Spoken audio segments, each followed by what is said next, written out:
하나님 앞에 정한 시간이 되었습니다. 우리 다 같이 일어나셔서 주연절 후 세 번째 주일 예배를 경건한 마음으로 하나님 앞에 예배하겠습니다.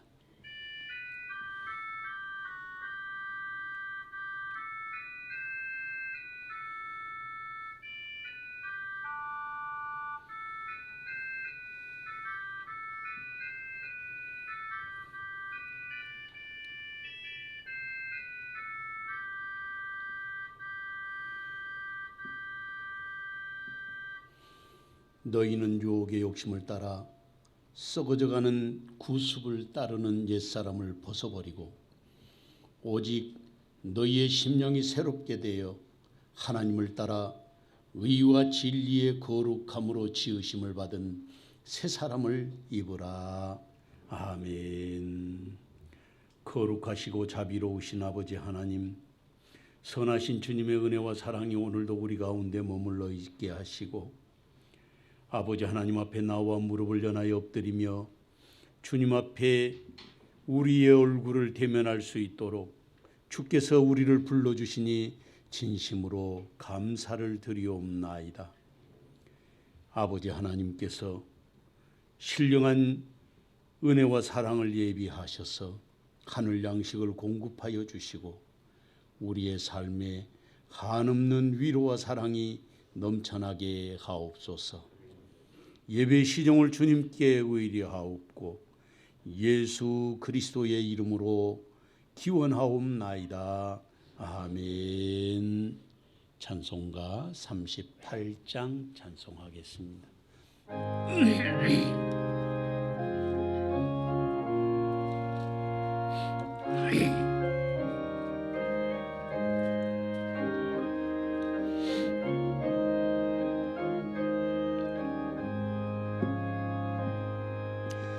예수 우리 왕이여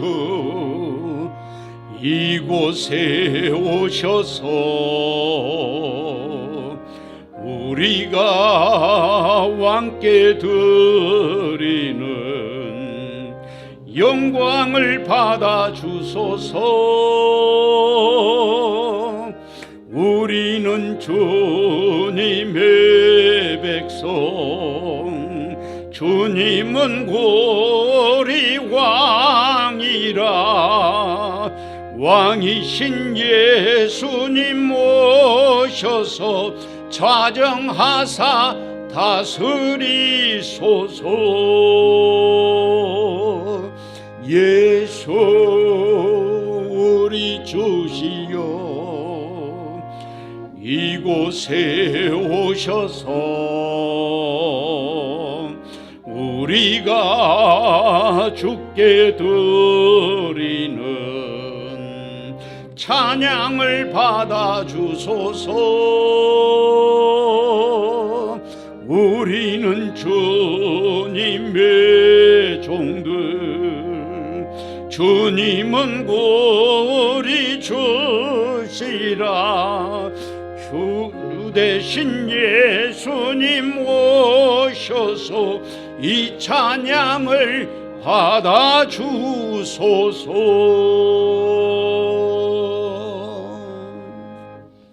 성시교독은 찬송가 뒤에 있는 교독문 제121번 주현절 1번 교독하겠습니다.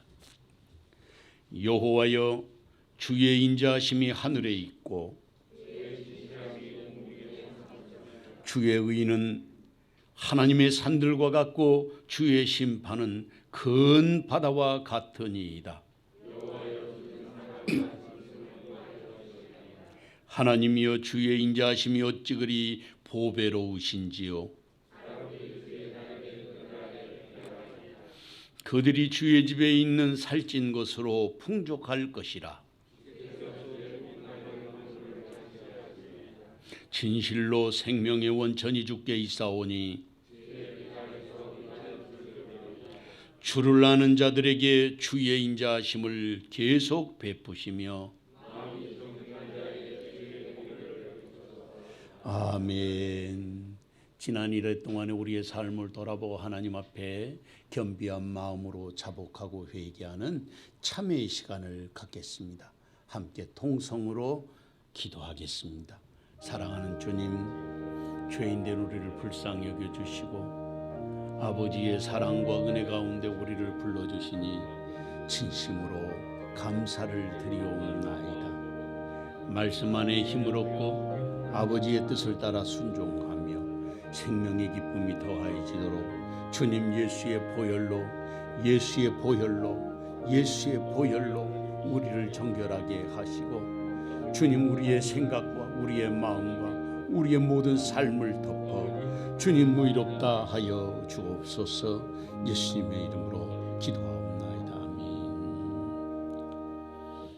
우리가 아직 죄인 되었을 때에 그리스도께서 우리를 위하여 죽으심으로 하나님께서 우리에 대한 자기의 사랑을 확증하셨느니라.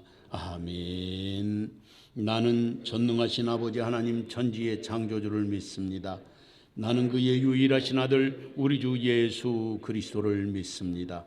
그는 성령으로 잉태되어 동정녀 마리아에게서 나시고 본디오 빌라도에게 고난을 받아 십자가에 못 박혀 죽으시고 장사된 지 사흘 만에 죽은 자 가운데서 다시 살아나셨으며 하늘에 오르시어 전능하신 아버지 하나님 우편에 앉아 계시다가 거기로부터 살아있는 자와 죽은 자를 심판하러 오십니다. 나는 성령을 믿으며 거룩한 공교회와 성도의 교제와 죄를 용서받는 것과 몸의 부활과 영생을 믿습니다. 아멘. 다 자리에 앉으셔서 찬송가 366장 찬송하겠습니다.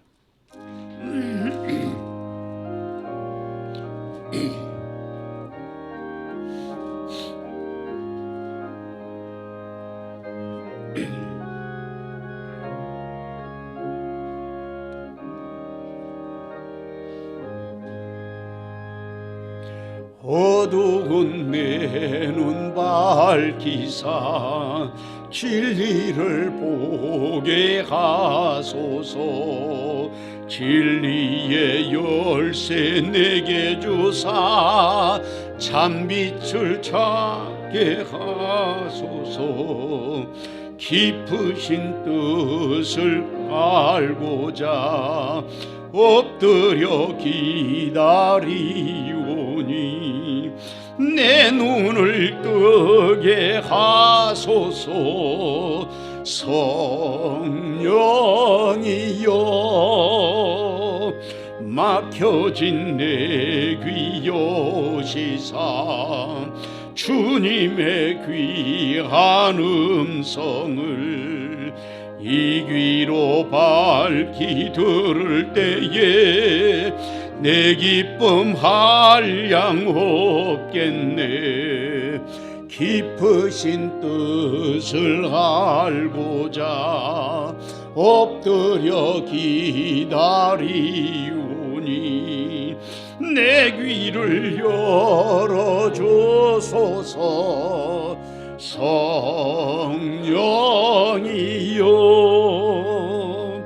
봉해진 내 임여시사 복음을 널리 전하고 차가운 내 맘 녹여주사 사랑을 하게 하소서.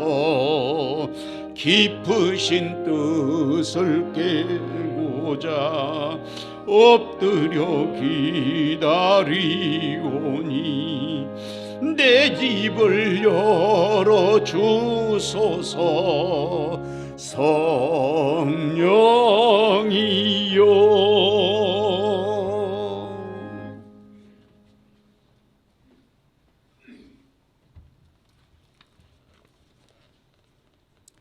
은혜와 진리가 풍성하신 하나님 아버지, 주님의 거룩한 성의를 기억하고 우리들이 마음을 주장하셔서 주님께로 불러주시는 감사와 찬송과 영광을 드립니다. 우리들이 주님을 알기 전부터 주님께서 우리들을 알고 우리들을 구원하기 위하여 예수님의 보혈을 구원하시는 애 참으로 감사를 드립니다. 오늘은 주연절 후 세 번째 주일 예배로 드리오니 이 예배를 주님께서 주관하여 주실 줄 믿사옵고 코로나의 장기화로 인하여 우리 모두가 함께 예배드리지 못한 가운데 있지만 이 시간 성령님께서 우리들 마음을 주관하셔서 영과 진리 안에서 은혜가 넘치는 예배의 시간 되게 인도해 주옵소서. 자비하신 하나님 아버지, 우리들이 지난날 지은지를 생각하면 너무나 많은 죄를 범했습니다. 이것들을 그대로 짊어지고 있으려니 너무나 무거운 짐이 되어 견딜 수가 없어 주님 앞에 나와 모두 내려놓습니다. 우리 더러운 죄를 주님의 불로 태워주시고 물로 씻어주셔서 우리 영혼이 깨끗하게 하여 주시옵소서. 우리 죄를 용서하여 주시고 죄로 시달렸던 마음들을 위로하여 주시옵소서. 우리 옛사람을 버리고 새로운 삶으로 변화시켜 주옵소서. 이 세상에서 여러 가지 사탄의 시험으로부터 연약한 우리들을 지켜 주옵소서. 사랑의 하나님 아버지, 지난 2년간에 걸쳐 코로나의 악한 전염병으로 인하여 사랑하는 가족과 이웃과 함께 올 수 없는 시대로 변하여 있습니다. 또한 마음의 문을 닫고 살아가고 있는 가운데 있습니다. 일로 인하여 온 나라가 경제적인 물론 여러 면에서 어려움 겪고 살고 있습니다. 자영업자와 소상공인들과 일터들이 2년 동안 너무나도 고통 시간을 보내고 있습니다. 또한 의료진들을 과로에 지쳐만 가고 있는 가운데 있습니다. 능력의 하나님 아버지, 이 고통에서 신음한 백성들의 소리를 들으시고 은혜 내려 주시옵소서. 하나님 만나게 하시고 이들에게 지혜와 용기를 주셔서 이 어려운 시기에 난관을 잘 이겨나갈 수 있도록 인도해 주옵소서.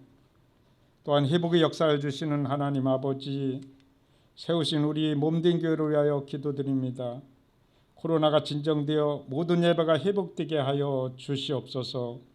하나님이 크고 작은 모임들마다 하나님께 친히 역사하심으로 새롭게 저희 모든 조직된 것들이 주님의 몸되기를 위하여 지체의 역할을 잘 감당할 수 있도록 믿음을 허락해 주옵소서. 서로를 위하여 간곡히 기도하는 몸된 교회로 이끄시옵소서. 육신의 질병으로 고통받는 성도를 위하여 간곡히 기도드립니다. 시험을 당하며 물질로 인하여 어려움에 처한 성도를 위하여 기도드립니다. 어려움에 처한 이 나라와 교회를 위하여 그리고 이 지역 사회의 복음화를 위하여 간곡히 기도드리오니 우리를 들어 쓰시옵소서. 사명을 주시는 하나님 아버지, 우리에게 택하셔 주신 국내의 미자리 교회와 해외 선교지 그리고 필리핀에 세운 교회 선교지회 그리고 그것의 사역자와 선교사님들 보호해 주시고 그 사역을 통하여 귀한 열매가 맺어질 수 있도록 은혜 내려 주옵소서. 우리에게 제사장으로 세우신 담임 목사님께 영육간의 강건함으로 지켜 주시옵소서.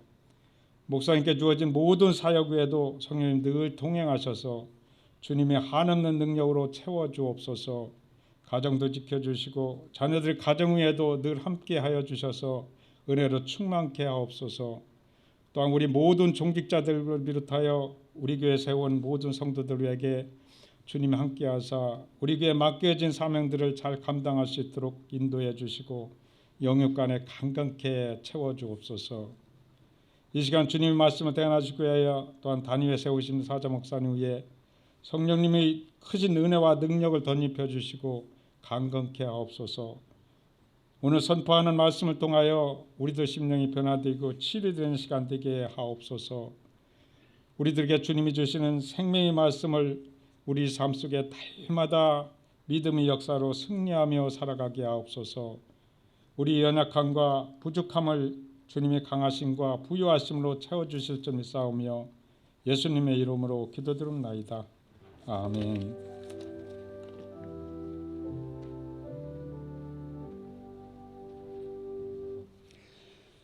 오늘 하나님께서 우리에게 주신 말씀은 구약 성경 느헤미야 8장,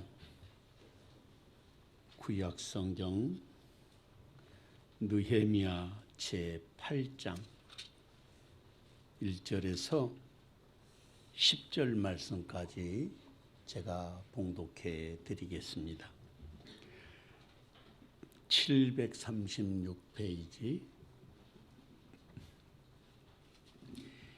이스라엘 자손이 자기들의 성읍에 거주하였더니 일곱째 달에 이르러 모든 백성이 일제히 수문 앞 광장에 모여 학사 에스라에게 여호와께서 이스라엘에게 명령하신 모세의 율법을 가져오기를 청하며 일곱째 달 초하루에 제사장 에스라가 율법책을 가지고 회중 앞 곧 남자나 여자나 알아들을 만한 모든 사람 앞에 이르러 수문 앞 광장에서 새벽부터 정오까지 남자나 여자나 알아들을 만한 모든 사람 앞에서 읽음에 뭇 백성이 그 율법책에 귀를 기울였는데 그때에 학사 에스라가 특별히 지은 나무 강단에 서고 그의 곁 오른쪽에 선 자는 마띠대와 스마야와 아나냐와 우리야와 힐기야와 마세야요 그 왼쪽에 선 자는 부다야와 미사엘과 말기야와 하숨과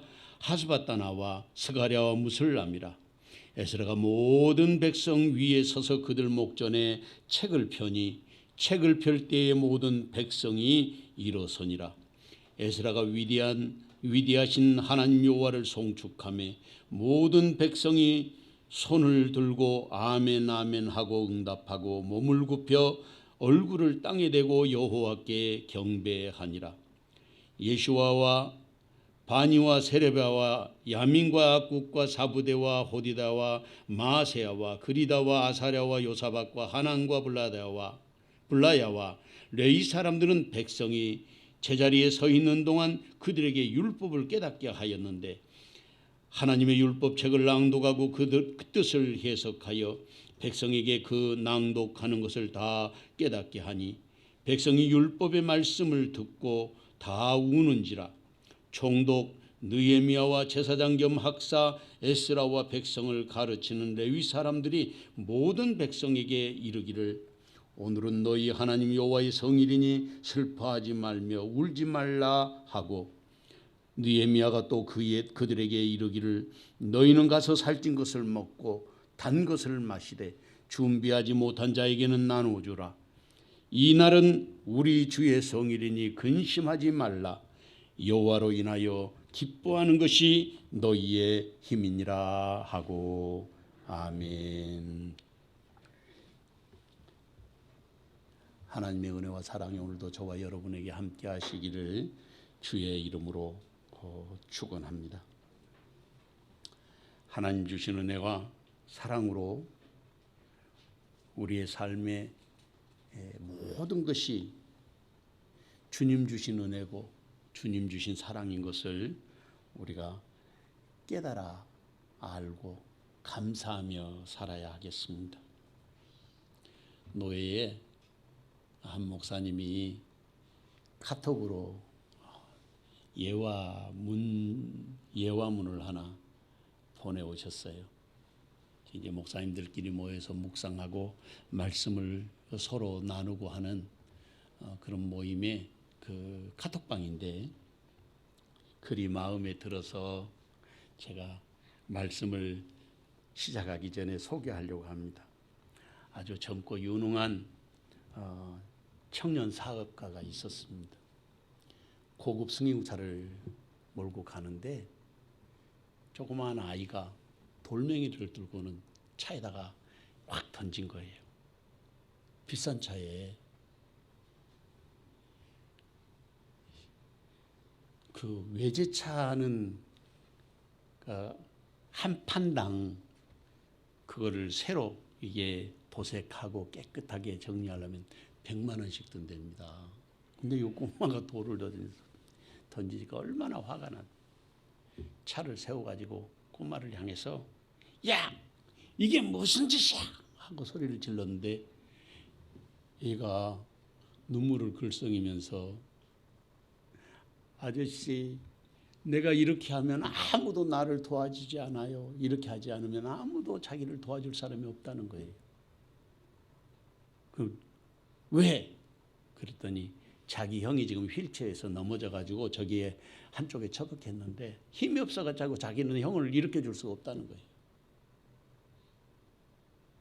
그 말을 듣는 순간 이 청년 사업가의 가슴에 저 아래서부터 울컥하는 그 뭐가 확 올라왔답니다. 그래서 그 아이의 형 휠체어에다가 장애인인데 올려놓고 아이를 다독이면서 염려하지 마라 하고, 그리고 이 청년 사업가가 돌아왔는데 그 뒤로 차를 수리를 하지 않고 계속 그냥 다녔대요. 왜냐하면 그것을 볼 때마다 내가 도와줘야 될 사람이 또 없나 하는 그런 마음의 생각을 가지게 됐다는 거예요. 우리의 만남이라는 게 참 중요한 것 같아요. 어떤 사람을 만나느냐에 따라서 그 사람이 정말 위대한 사람이 되기도 하고, 어떤 사람을 만나느냐에 따라서 아주 그 사람이 파멸의 길을 가는 걸음을 걷게 되는 사람도 있단 말이죠. 만남이란 소중한 것인데 그 글에 보니까 그렇게 돼 있어요. 씨앗은 흙을 만나여 싹이 트고, 고기는 물을 만나여 숨을 쉬고, 사람은 사람다운 사람을 만나여 행복하고, 맹수는 산이 깊어야 하고, 지렁이는 흙이 있어야 살고, 나무는 썩은 흙이 있어야 뿌리를 깊이 내릴 수 있습니다. 그런 글이었어요. 좋은 만남은 우리의 삶을 풍성하게 하는 것입니다. 그리고 생명을 움돋게 하는 그런 그 생명력이 거기에 있습니다. 이스라엘도 당대의 최고의 석학 학자였던 학사 에스라를 만났어요. 에스라는 제사장이기도 하고 학사이기도 했습니다. 그런 하나님의 사람 에스라를 만나 율법의 가르침을 받았습니다. 이 만남이 이스라엘에게 있어서는 새 시대를 여는 계기가 된 거예요. 우리도 그렇게 회복되어서 하나님의 은총의 자리에 세우심을 입는 그런 은혜가 저와 여러분에게 함께 하시기를 주님의 이름으로 축원합니다. 첫째로, 말씀에 귀를 기울이는 사람이 회복의 길을 걸을 수 있습니다.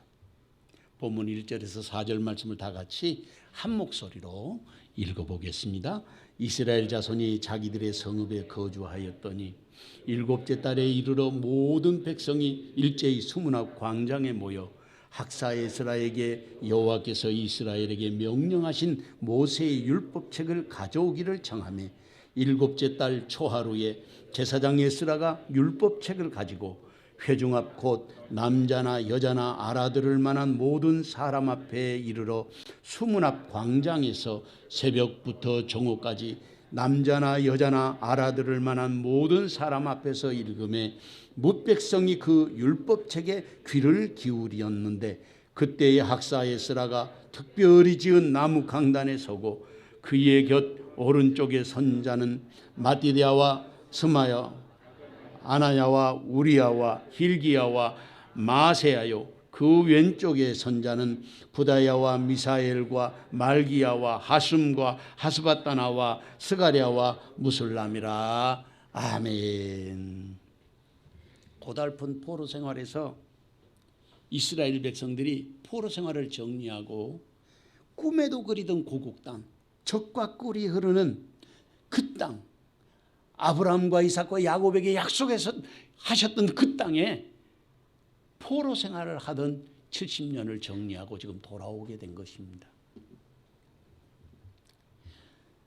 조상들이 물려줬던 그 땅으로 다시 다 가게 된 거죠. 그런데 그때가 일곱째 달 되었다고 그랬어요. 일곱째 달. 일곱째 달 초하루가 여러분 이스라엘 절기에 있어서는 굉장히 중요한데, 그게 바로 나팔절입니다. 나팔절은 나팔을 불어서 이스라엘 백성들로 하여금 이제부터 경건한 삶을 다시 한번 훈련하고 연습해라, 그런 뜻이에요. 나팔절에서부터 대속죄일까지가 열흘이거든요. 대속죄일이 7월 10일. 그러니까 열흘 동안 날마다 경건을 연습하고 훈련하고 하나님 앞에 회개하고 자복하는 시간이 열흘간인 거예요. 그래서 7월 1일부터 7월 10일까지 해년마다 그 일을 이 유대인들은 했던 것이죠. 저는 이 나팔절에서 대속죄일로, 그리고 대속죄일에서 초막절, 장막절이라 그러는데 15일이 장막절이에요. 7월 15일 날이 이 장막절로 이렇게 흘러가는 이 역사가 오늘 보면 이 8장에서 기록되어 있는데, 이 말씀을 준비하면서 일종의 전율 같은 것을 느끼게 됐어요. 왜냐하면 하나님은 바벨론으로 이 유다가 포로로 잡혀가기 전에 하나님의 사람들을 그렇게 보내면서 말씀을 전했어요. 하나님께로 돌아오라, 돌아오라, 돌아오라. 말 안 들었어요. 지금 세상이 어떤 세상인데, 지금 우리 잘 살고 있는데 뭐가 문제냐 이거죠. 그래서 하나님의 사자들을 계속해서 보내서 돌아오라고 돌아오라고 돌아오라고 말씀을 전했지만 이스라엘 백성들이 말을 안 들었어요. 자기 원하는 대로 살아가게 된 거예요. 그러니까 하나님께서 채찍을 들어서 친 것이 바로 바벨론이 이스라엘을 1차 공격하고 2차 침략하고, 그래서 유대인들을 다 잡아가게 되는 것이죠. 그렇게 회개하고 돌아오라고 말했지만 하나님의 말씀을 귓가에도 듣지 않았어요. 우상 숭배와 하나님 배반하는 일을 일삼았던 것이 바로 저들이었습니다.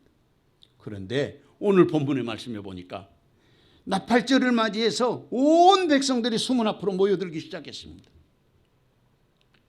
수문은 예루살렘 성문 가운데 하나인데 기온샘 옆에 있다고 그래요.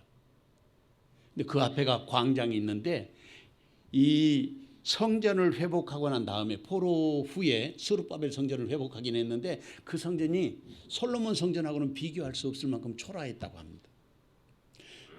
그래서 기온샘 옆에 있는 그 수문, 밖으로 나가 드나들 수 있는 성문인데 그 수문 앞에 큰 광장에 있습니다. 거기에 사람들이 몰려든 거예요. 남자나 여자나 말귀를 알아들을 만한 사람들이 누구냐면 어린아이들, 12살 이상 된 아이들은 다 나온 거예요. 그러니까 유대인들은 12살이 되면 다 알아들을 수 있다고 생각했기 때문에 회당 예배에 12살이 되면 다 참여하게 하는 것이에요. 유대인들이. 이 나팔절을 계기로 유대인들이 성소 앞에 그 숨은 광장에 다 모여들었는데, 여기에 모여들기 시작한 그들의 모습을 보면 왜 모였는가 하는 걸 알 수 있는데, 그게 뭐냐면 말씀을 듣고 싶었던 사모함이 있었기 때문이라는 거예요. 말씀을 사모하는 마음이 있었다. 그래서 사람들이 성소 옆에 있는 그 넓은 광장에 하나님의 말씀을 듣기 위해서 많은 사람들이 모여들었습니다.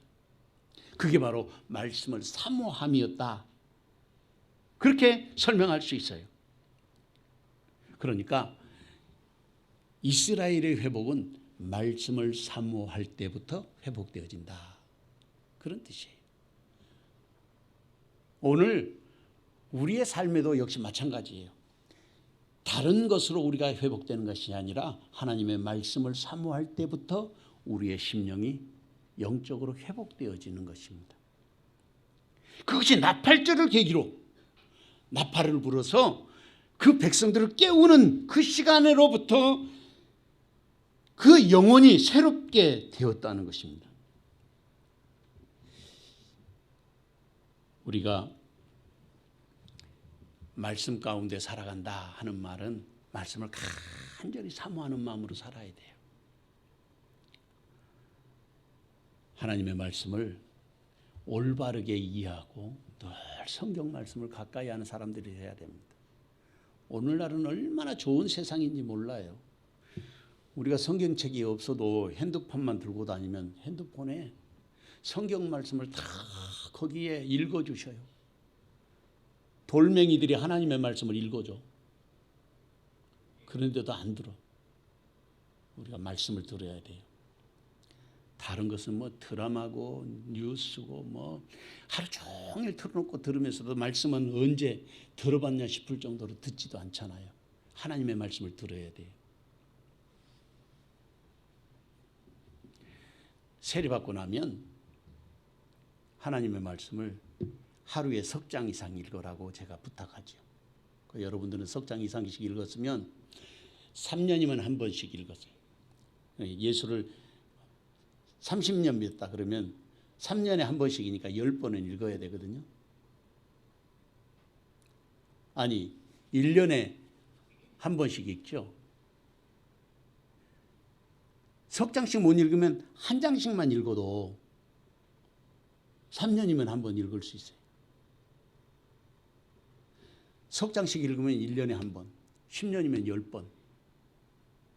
근데 제가 해보니까요, 그거보다 훨씬 많이 읽을 수가 있어요. 짜투리 시간에 성경을 읽어도요, 엄청나게 성경을 읽을 수 있어요. 5번, 6번, 10번씩 읽을 수 있어요. 통독이 돼. 말씀을 가까이 해야 됩니다. 그래야 우리의 영혼이 살아나요. 그러니까 오늘 본문의 말씀에 보면 바벨론 포로로부터 돌아오면서 깨달은 것이 무엇이냐면 말씀에 대한 사모함이에요. 그래서 말씀에 대한 갈급함으로 영혼이 몸부림치고 있었기 때문에 이 사람들이 수문 앞으로 다 몰려 나온 거예요. 마침 그때 하나님께서 아닥사스 왕의 술 맡은 관원장이었거든요, 에스라가. 근데 에스라를 하나님이 고국으로 보내주신 거죠. 오늘 우리에게 있어서 가장 필요한 것이 무엇이겠습니까? 그걸 생각해 보신 일이 있습니까? 우리가 내 밥을 먹고 내 발로 내 팔 흔들면서 다니니까 내가 내 마음대로 사는구나 생각이 되지만 그렇지 않아요. 아파 보세요. 허리가 아픈 사람은 꼼짝도 못하고 두루 누워 있는데 세상에 걸어다니는 사람이 그렇게 부러울 수가 없는 거예요. 하나님의 말씀을 사모할 수 있는 영혼의 눈이 우리는 열려져야 하는 것입니다. 이것을 조금 더 제가 자세하게 설명을 드린다면 우리에게 가장 필요한 것이 뭐냐면 첫째도 하나님의 말씀이요. 둘째도 하나님의 말씀에 대한 목마름이 있어야 돼요. 셋째도 하나님의 말씀에 대한 목마름이 있어야 되는데 그거를 알지도 못하고 깨닫지도 못하고 우리가 살아간단 말이죠. 그래도 잊지 않고 주일날이라도 교회 나오니까 그것도 감사하기는 하지만 감사하게도 집에서 나올 때 성경 찬송을 딱 들고 나오는데 그 위에 먼지 털고 나오잖아요. 한 주간 내내 성경 안 봐. 말씀을 가까이 해야 되는데 성경을 들고 읽기 어려우면 핸드폰으로 성경을 틀어놓으시고 요즘에는 텔레비전에도 보니까 뭐 여러 기독교 방송이 많아요. CBS도 있고 CTS도 있고 뭐 GTV도 있고 뭐 여러 가지 있어요. 하나님의 말씀을 가까이 하며 살아가야 되는 것입니다. 이것을 조금 더 심각하게 말하면 그런 느낌을 받지 못하고 살아가는 사람들은 사탄의 엄청난 공격을 받고 살고 있다. 왜냐하면 그것을 깨닫지 못하게 무뎌지게 만들기 때문에 그래서 깨닫지 못하는 거예요. 사탄이 공격하면 세속에 젖어가지고 육신의 소욕에 짓눌려서 하는 것입니다. 역대하 26장 5절 말씀을 보면 하나님의 묵시를 밝히 아는 스가랴가 사는 날에 하나님을 찾았고 그가 하나님 여호와를 찾을 동안에는 하나님이 형통하게 하셨더라 그랬어요. 참 지도자가 중요한 것 같아요. 스가랴가 살아있는 동안에는 하나님을 찾았어요, 백성들이. 그리고 스가랴가 살아있는 동안에는 그 스가랴의 말씀을 듣는 백성들을 하나님이 형통하게 하셨다는 거예요. 그런데 이렇게 지금 기록해 놓고 있는 말씀을 보면 스가랴가 죽은 다음에는 백성들이 또 방자히 행하게 되었다 그런 말씀이에요.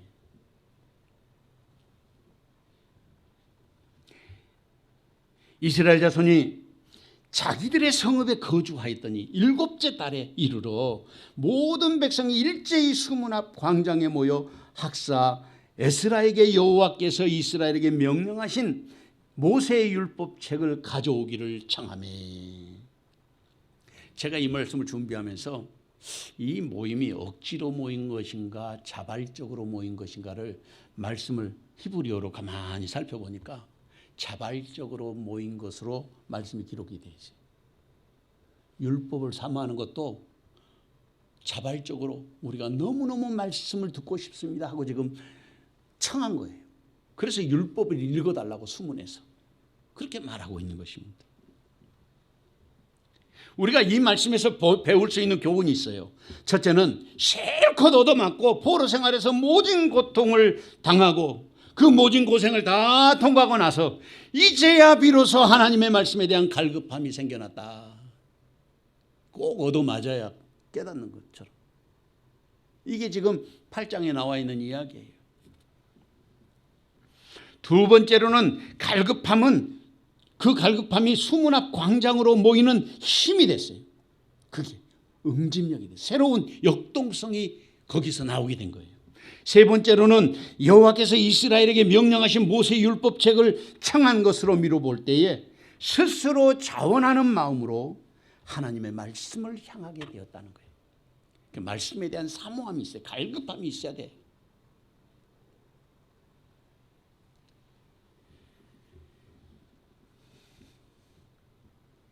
이것은 정말 바람직한 방향이죠. 한국 교회도 초기에 제가 어렸을 때 자랄 때 60년대 70년대 그때는 교회 사경회가 많았어요. 사경회를 하면 월요일 날부터 금요일 날까지 5일 동안 있어요. 한국 교회는 그때 기틀을 마련해서 성장한 거예요. 그 다음에는 사경회가 줄어들기 시작하더니 점점 3일로 5일에서 3일로 줄었어요. 부흥회 하면 요즘에는 다 3일만 하지 5일 하는 부흥회가 별로 없죠.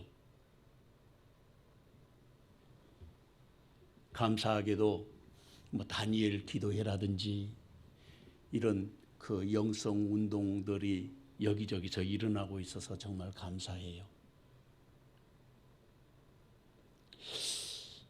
그날이 바로 7째 달 초하루였어요.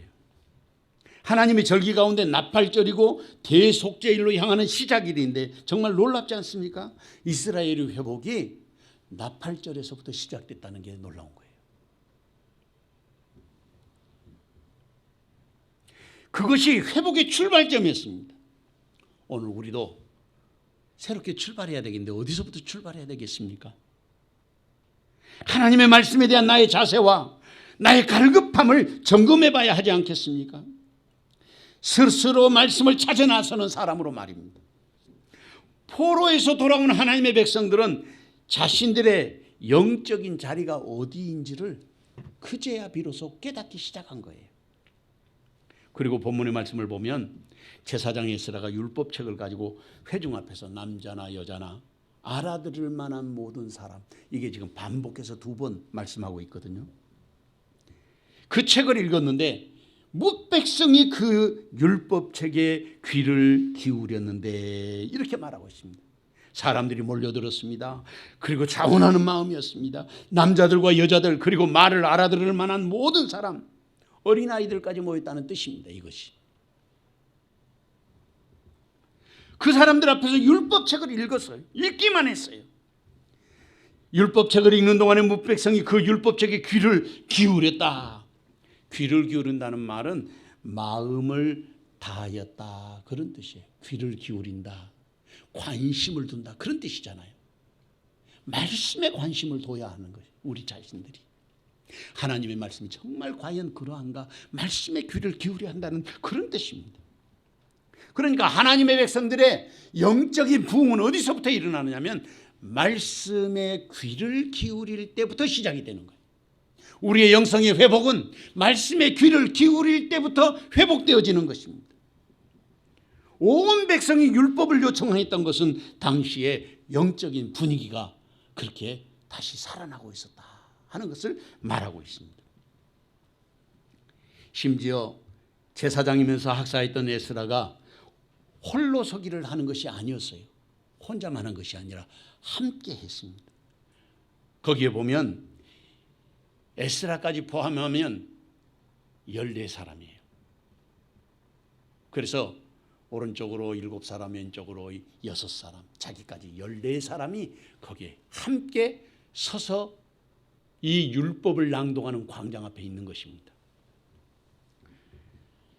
그 사람들의 이름이 거기에 나와 있는데, 그때 학사 에스라가 특별히 지은 나무 강단에 서고 그의 곁에 오른쪽에 선 자는 마띠다와 스마야와 아나야와 우리야와 힐기야와 마세야예요.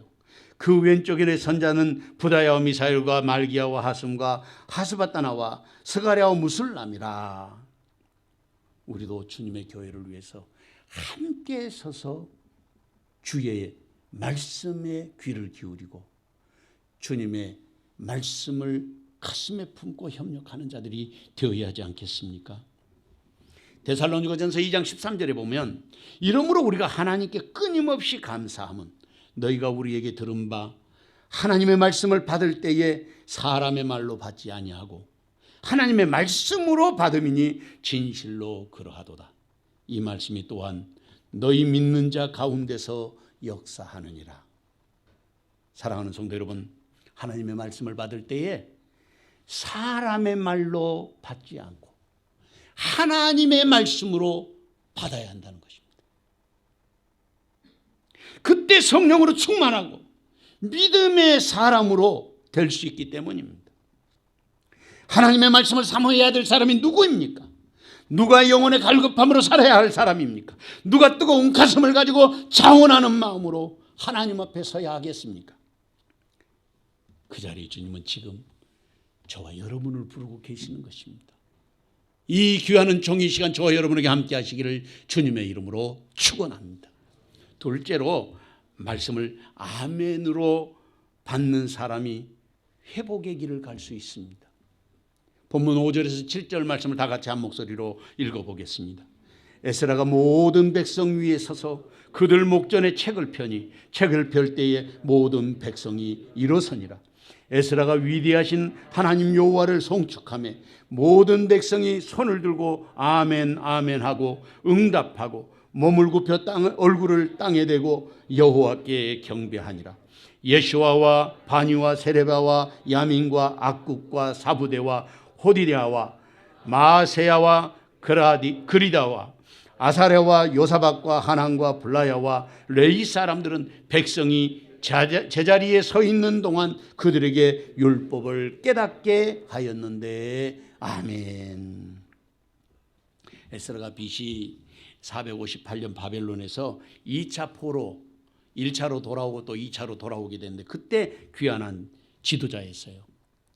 족보를 보니까 에스라는 아론과 엘르아살, 비느하스를 이은 사독의 제사장 가문의 사람이에요. 그리고 에스라는 제2의 모세라고 하는 별명이 붙을 만큼 율법에 아주 능통한 사람이었습니다.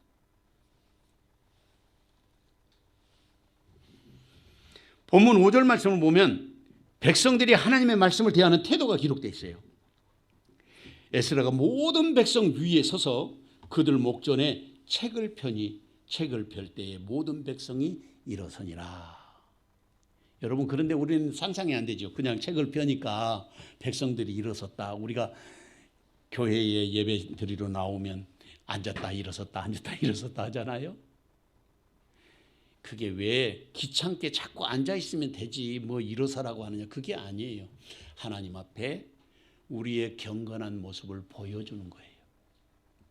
그런데 더 놀라운 사실은 이 성경이 에스라가 율법책을 갖고 나오잖아요. 율법책이 이런 책이 아니에요. 우리가 생각하는 책이 아니에요.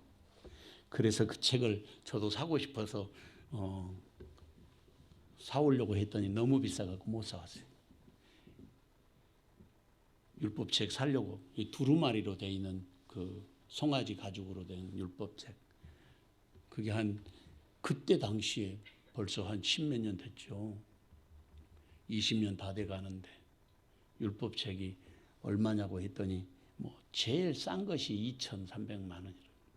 나는 한 230만 원 되면 그걸 사갖고 오려고 우리 장로님들하고 내가 의논을 했거든요. 그 장로님들이 다 허락해 주셔가지고 할부로라도 내가 끊어갖고 살이라 했는데 2,300만 원이라 그래서 내가 못 샀어요.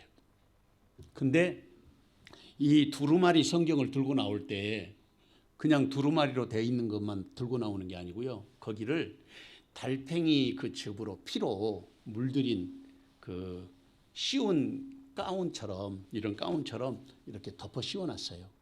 그게 보라색이에요. 왕권을 상징하는 보라색. 그리고 그 위에다가 씌워놓은 거 있는데 왕관을 씌워놨어요. 무슨 뜻인지 이해가 되세요? 말씀이 우리의 왕이신 하나님의 말씀이다. 그 뜻이에요.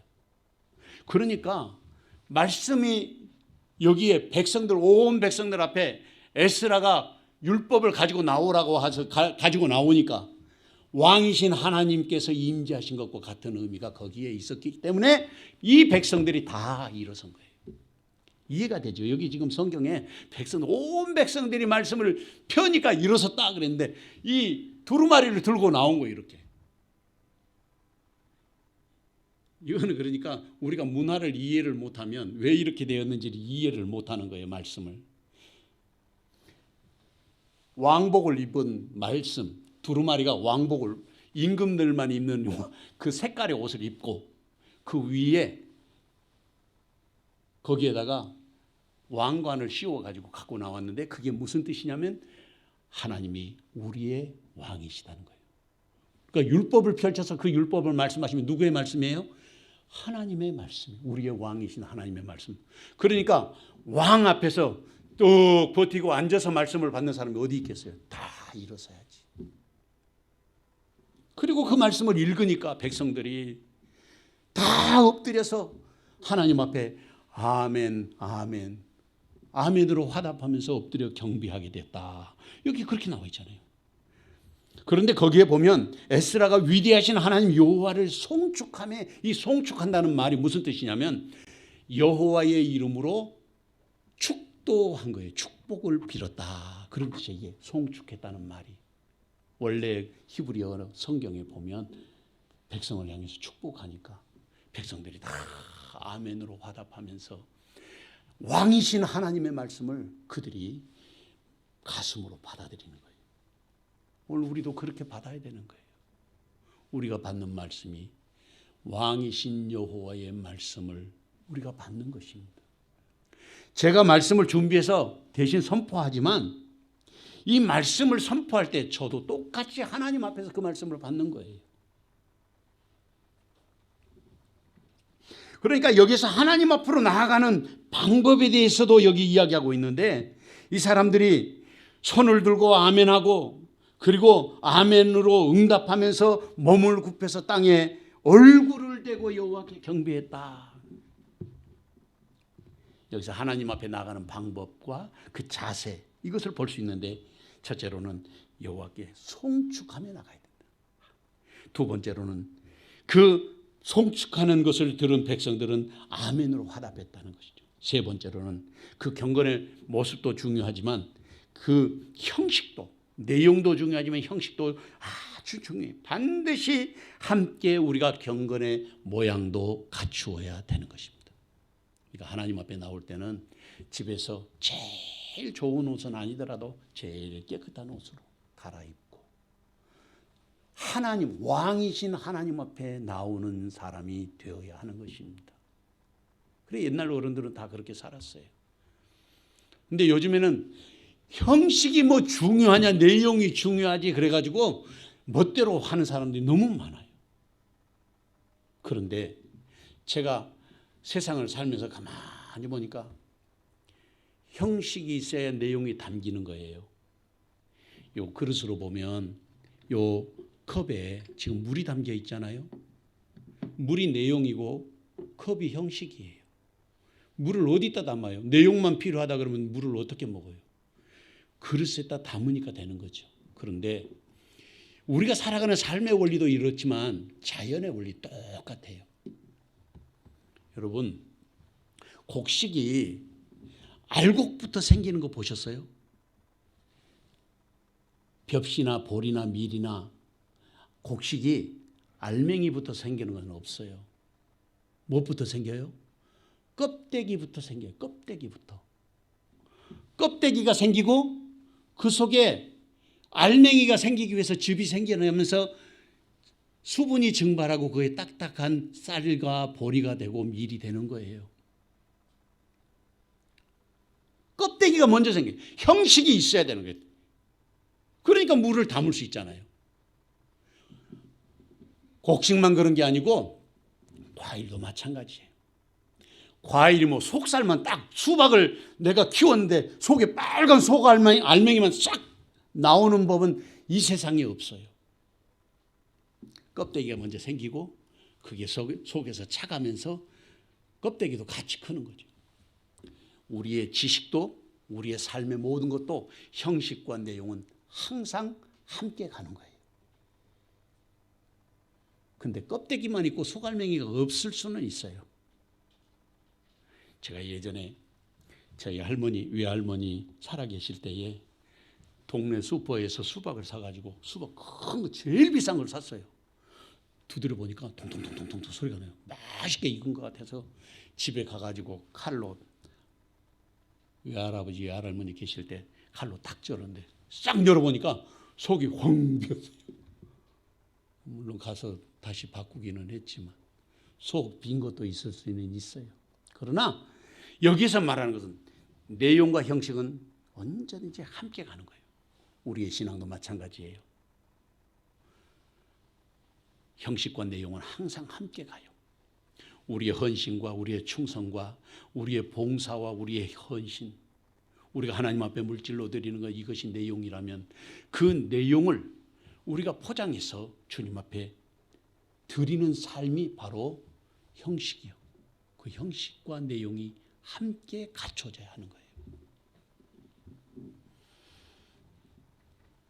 무너져버린 이스라엘의 영성을 회복하기 위해서 하나님은 그 지도자를 세우신 것이에요.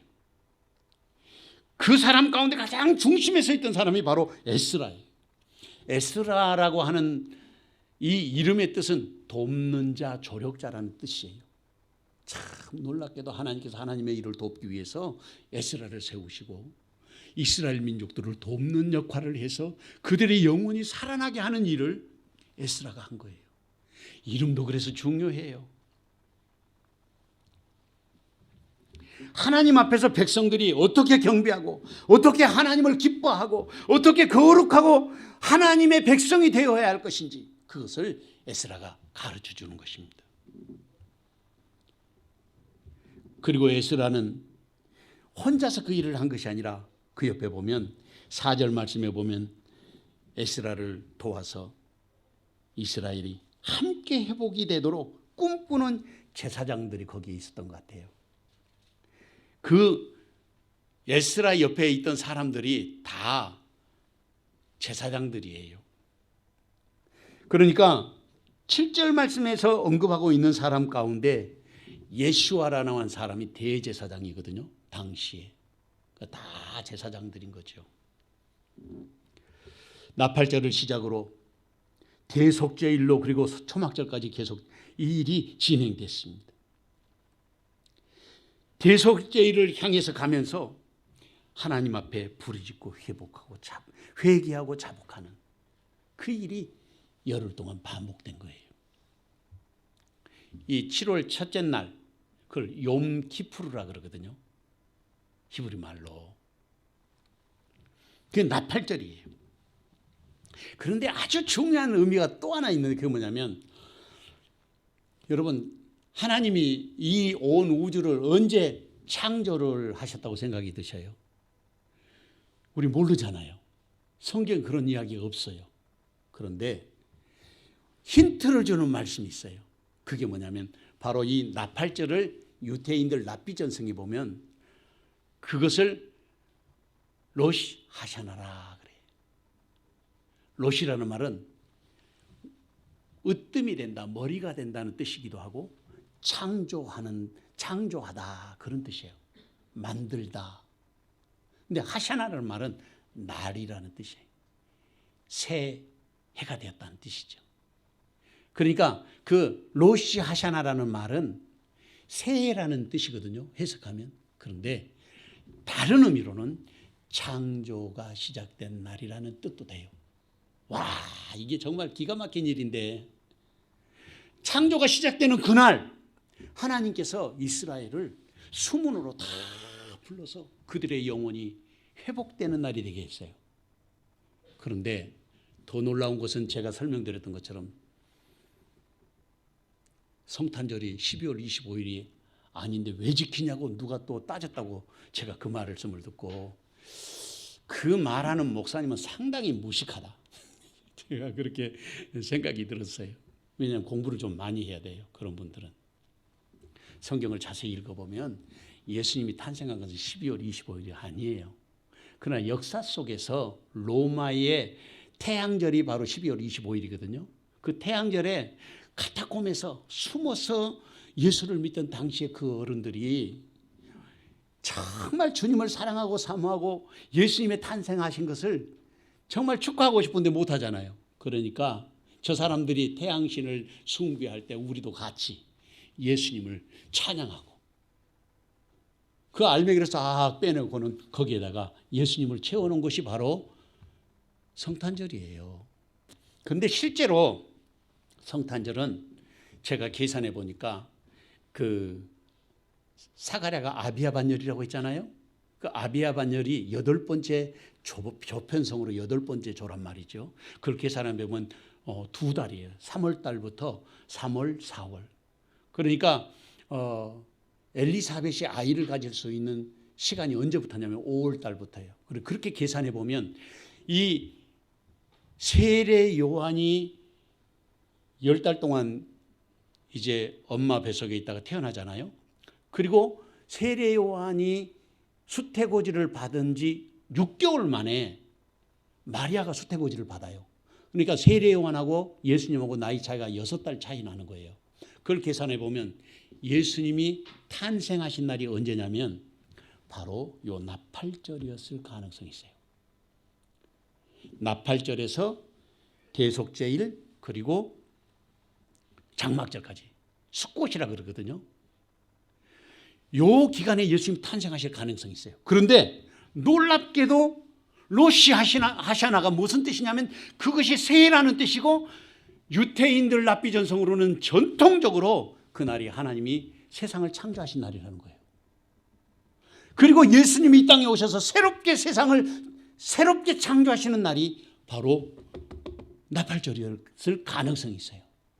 그리고 더 놀라운 것은 주님이 다시 오시는 것도 바로 이때일 것으로 추정이 돼요. 우리가 깨어 있어야 되는데 언제인지는 모르지만 성경에서 마태복음 24장, 25장, 마가복음 13장 이 소묵시록들에서 이야기하고 있지만 아버지만 아시는 그날을 우리가 그래도 짐작은 할 수 있다. 모르게 하시지는 않는다고 했잖아요. 그러니까 하나님께서 천지를 창조하시는 것도 나팔절이고, 이스라엘을 회복시키신 것도 나팔절이고, 예수님이 탄생하신 것도 나팔절이고, 그리고 다시 오실 날도 그럴 가능성이 있다. 꼭 그렇다는 건 아니지만 이 역사의 흐름을 봤을 때.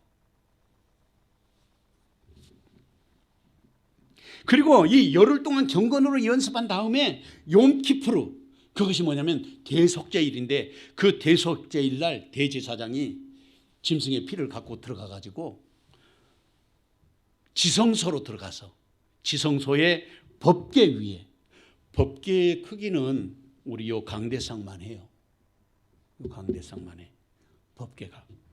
괴짝이죠. 말하자면 법궤라는 것은 그러니까 하나님의 율법이 들어있는 괴짝이라는 뜻이거든요. 법궤는 뚜껑이 이렇게 달렸는데 양쪽으로 천사가 둘이 이렇게 두 날개를 이렇게 하고 있어요. 그 천사의 이름이 케루빔이에요. 그룹이라고 하는 천사. 요거를 신천지에서는 공부를 그러니까 거기도 안 해갖고 그걸 잘 모르는 거지.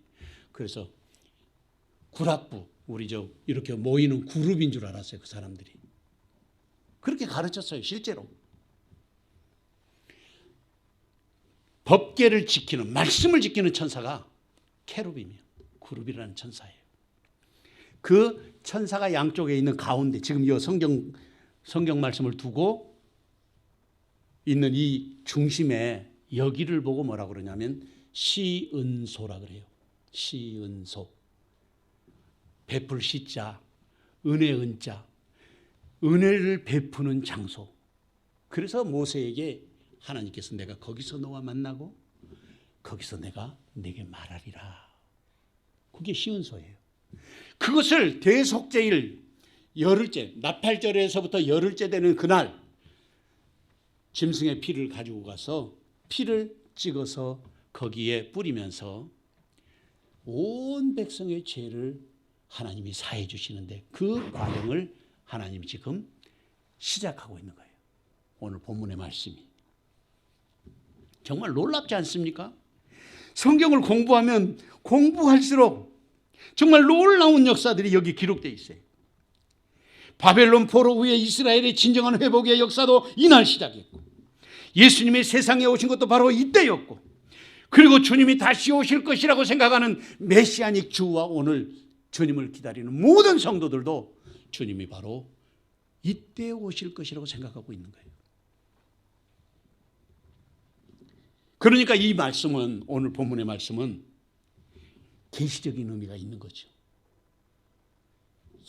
옛날 2500년 전 이야기지만 오늘을 살아가는 우리에게 주님의 회복의 역사가 너희 앞에 놓여 있다고 하는 사실을 우리에게 깨닫게 하시는 말씀이다. 그렇게 생각이 들어요. 말라기 2장 7절 말씀에 보면 제사장의 입술은 지식을 지켜야 하겠고 사람들은 그의 입에서 율법을 구하게 되어야 할 것이니 제사장은 만군의 여호와의 사자가 됨이거늘. 그렇게 말씀하셨어요. 제사장의 입술이 지식을 지켜야 되고 사람들은 제사장의 입술에 나오는 그 율법을 구해야 되겠고 제사장이 만군의 여호와의 사자가 되기 때문에 그렇다는 것입니다. 하나님을 아는 지식으로 말씀을 아멘으로 받아야 할 사람이 누구입니까? 하나님 여호와를 송축하며 나가야 할 사람은 어디서 찾아야 하겠습니까? 누가 경건을 연습하고 누가 하나님의 말씀을 사모하여 주님이 원하시는 믿음의 자리에 서야 하겠습니까? 그 자리에 주님은 지금 저와 여러분을 부르고 계시는 것입니다. 이 귀한 은총이 저와 여러분에게 함께 하시기를 주님의 이름으로 축원합니다. 마지막으로 말씀을 듣고 회개하는 사람이 회복의 길을 갈 수 있습니다. 본문 8절에서 10절 말씀을 다 같이 한 목소리로 읽어보겠습니다. 하나님의 율법책을 낭독하고 그 뜻을 해석하여 백성에게 그 낭독하는 것을 다 깨닫게 하니 백성이 율법의 말씀을 듣고 다 우는지라. 총독 느헤미야와 제사장 겸 학사 에스라와 백성을 가르치는 레위 사람들이 모든 백성에게 이르기를 오늘은 너희 하나님 여호와의 성일이니 슬퍼하지 말며 울지 말라 하고 느헤미야가 또 그들에게 이르기를 너희는 가서 살찐 것을 먹고 단 것을 마시되 준비하지 못한 자에게는 나누어 주라. 이날은 우리 주의 성일이니 근심하지 말라. 여호와로 인하여 기뻐하는 것이 너희의 힘이니라. 아멘. 본문의 말씀을 보면 에스라가 율법을 낭독했어요. 그리고 그 뜻을 해석했습니다. 그리고 율법을 해석해서 백성들에게 낭독하는 것을 다 깨닫게 했습니다. 그때 율법의 말씀을 들은 백성들은 말씀을 듣고 다 울었습니다. 하나님의 말씀은 백성들의 영혼을 깨우기 시작한 것입니다. 말씀이 백성을 감동케 한 것입니다. 하나님의 사람들은 그렇게 회복되는 것입니다. 지금 우리에게 있어서도 경건한 신앙의 회복은 하나님의 말씀에서 시작합니다.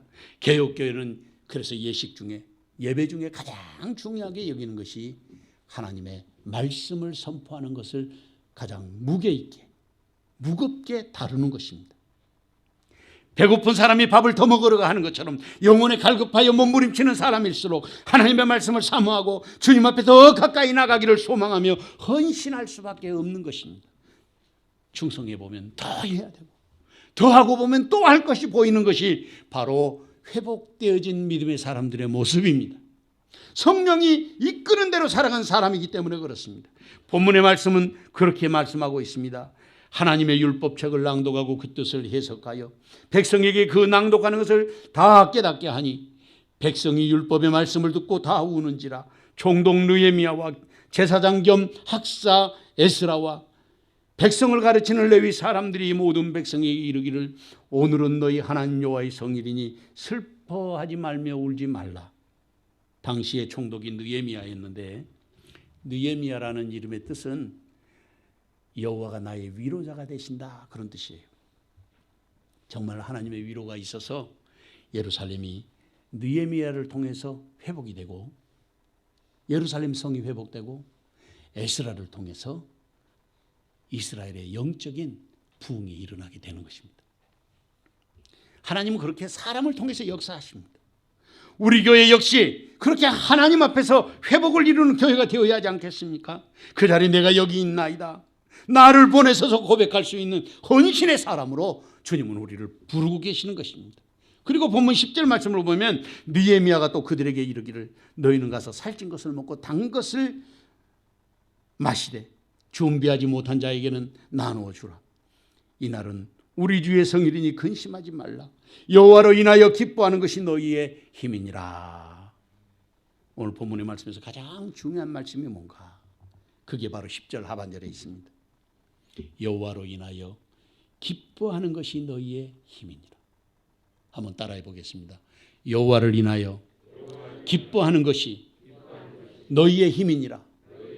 그러니까 우리의 힘은 어떤 것이냐? 여호와를 기뻐하는 것이 힘이라는 거예요. 다른 게 힘이 아니에요. 세상 사람들은 돈이 힘이 되고 물질이 힘이 되기도 하고 권세가 힘이 되고 지식이 힘이 되지만 하나님을 믿는 사람들에게 있어서 힘은 여호와를 기뻐하는 것이 힘이 된다고 성경은 분명하게 가르쳐주고 있습니다. 그런데 하나님 말씀하시기를 여호와로 인하여 기뻐하는 것이 힘이라. 그리스도인들에게 있어서 하나님 앞에 예배하는 것이 힘입니다. 우리가 하나님 앞에 봉사하는 것이 힘입니다. 우리가 하나님 앞에 희생하고 헌신하는 것이 힘입니다. 그 기쁨과 감격으로 사는 사람, 그 사람이 능력의 사람입니다. 그 사람이 영원한 나라의 소망을 품고 사는 사람이 될 수 있기 때문입니다. 요엘서 2장 23절 말씀에 보면 시온의 자녀들아 너희는 너희 하나님 여호와로 말미암아 기뻐하며 즐거워할지어다. 그가 너희를 위하여 비를 내리시되 이른 비를 너희에게 적당하게 주시리니 이른 비와 늦은 비가 예정과 같으리라. 사랑하는 성도 여러분, 주님은 여호와로 인하여 기뻐하는 것이 우리의 힘이라고 말씀하십니다. 우리의 회복은 그때 새롭게 시작될 것이기 때문입니다. 누가 말씀을 듣고 회개하여 새롭게 출발해야 하겠습니까? 누가 말씀을 깨달아서 하나님의 기쁨이 되는 사람이 되어야 하겠습니까? 누가 여호와로 인하여 기뻐하여 힘있는 믿음의 삶을 살아야 하겠습니까?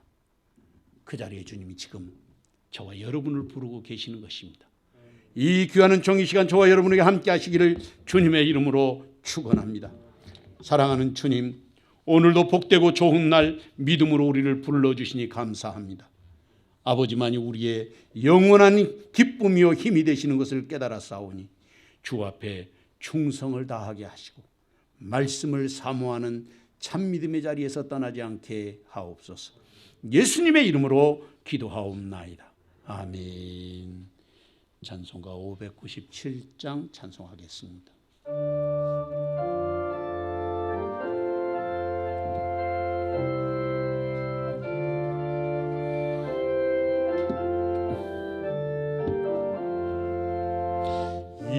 이전에 주님을 내가 몰라 영광의 주님을 비방했다.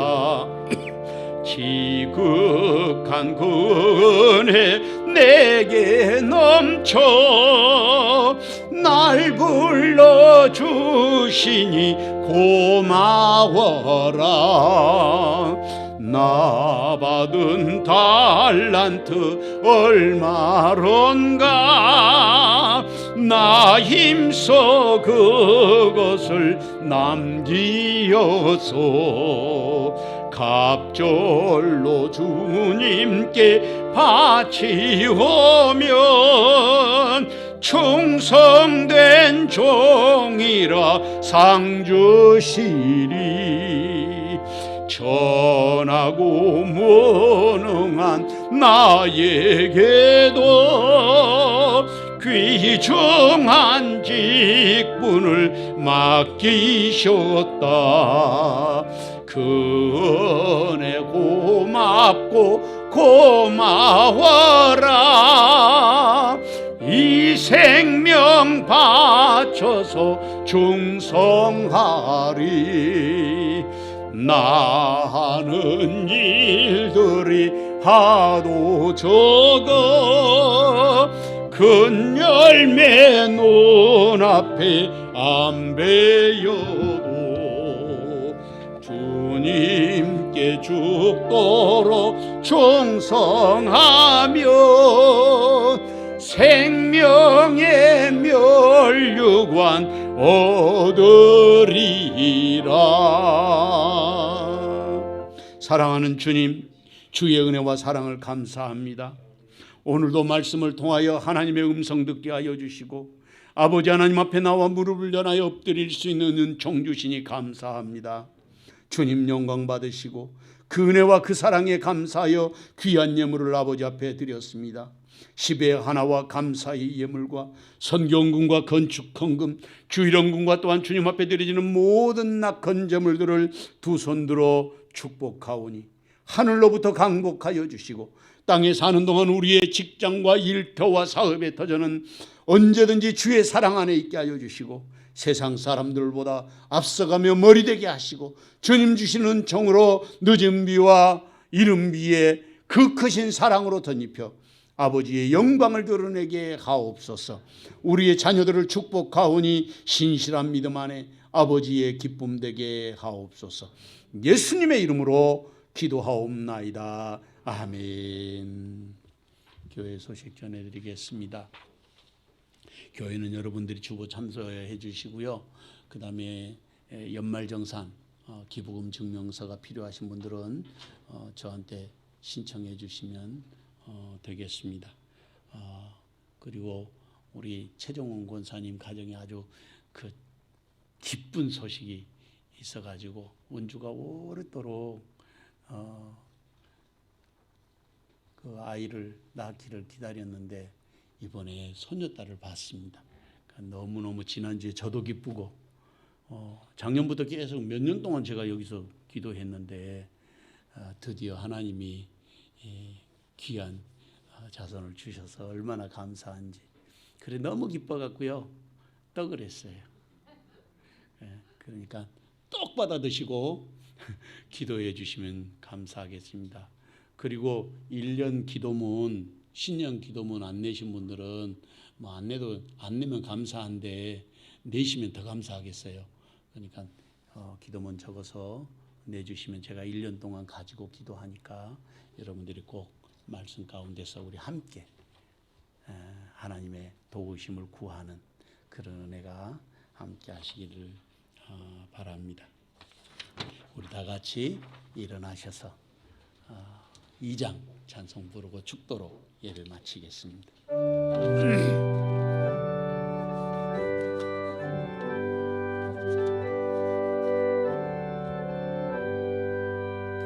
찬양 성부 성자 성령 삼삼일체께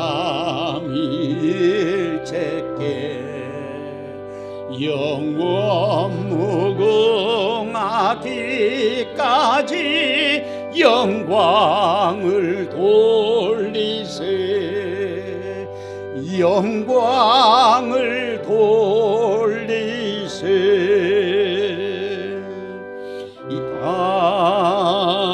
아멘.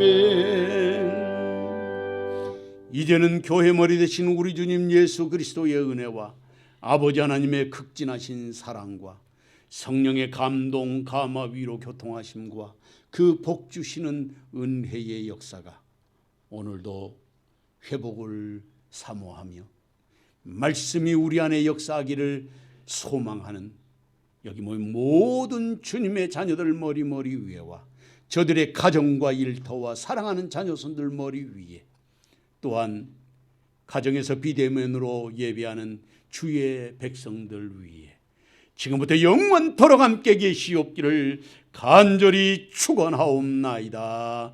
아멘.